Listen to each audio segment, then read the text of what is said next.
Memulihkan keluarga yang hilang harapan. Dalam berumah tangga, dalam keluarga itu, ada kalanya kita mengalami masa-masa yang namanya hilang harapan. Ada kalanya kita mengalami masa-masa yang namanya saya tidak bisa sanggup lagi menghadapi ini. Contohnya ada seperti satu keluarga ini. Setelah ia di Lukas pasal yang kedua ayat 12 sampai 15. Setelah ia dekat pintu gerbang kota, ada orang mati diusung keluar. Anak laki-laki, anak tunggal ibunya yang sudah janda.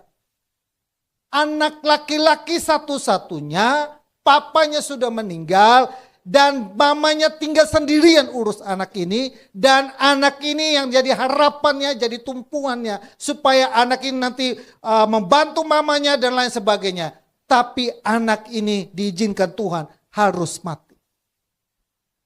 Ada kalanya dalam rumah tangga itu kita menghadapi situasi seperti janda ini.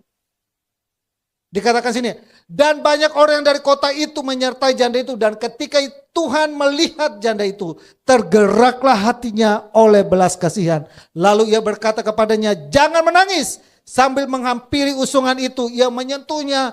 Dan sedang para pengusung berhenti, ia berkata, hai anak muda, aku berkata kepadamu, bangkitlah. Maka bangun orang itu dan duduk dan mulai berkata-kata. Dan Yesus menyerahkannya kepada ibunya. Dalam rumah tangga yang namanya kita menghadapi hilang harapan itu ada.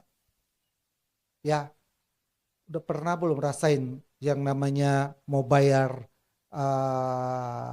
tagihan, bayar apalagi cicilan, atau mau makan.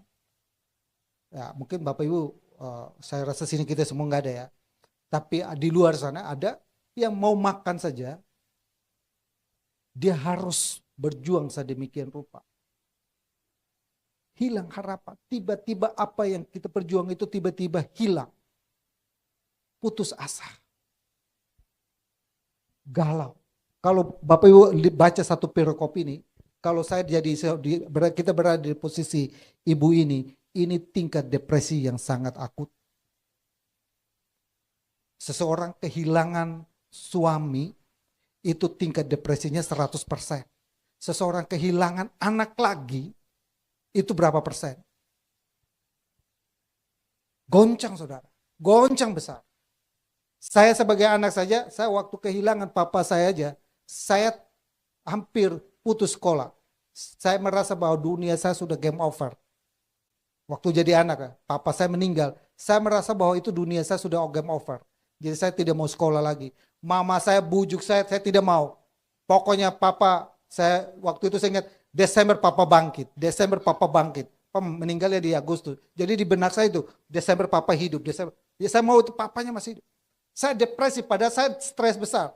Papa saya dibawa dari kota Kupang mau ke kampung, di tengah laut, gelombang gede. Saya udah nyemplung sampai di sana, hampir di bawah arus. Gara-gara saya nggak mau kehilangan papa saya. Padahal saya yang paling sering dimarahin. Tapi saya dulu itu pergi kemana-mana sama dia. Jadi saya merasa bahwa saya kehilangan banget. Depresi banget. Saya nggak mau sekolah. Maka kan saya waktu SMP itu teman-teman rajin, saya itu ranking 27 dari 28. Ranking sekolahnya 27 dari 28.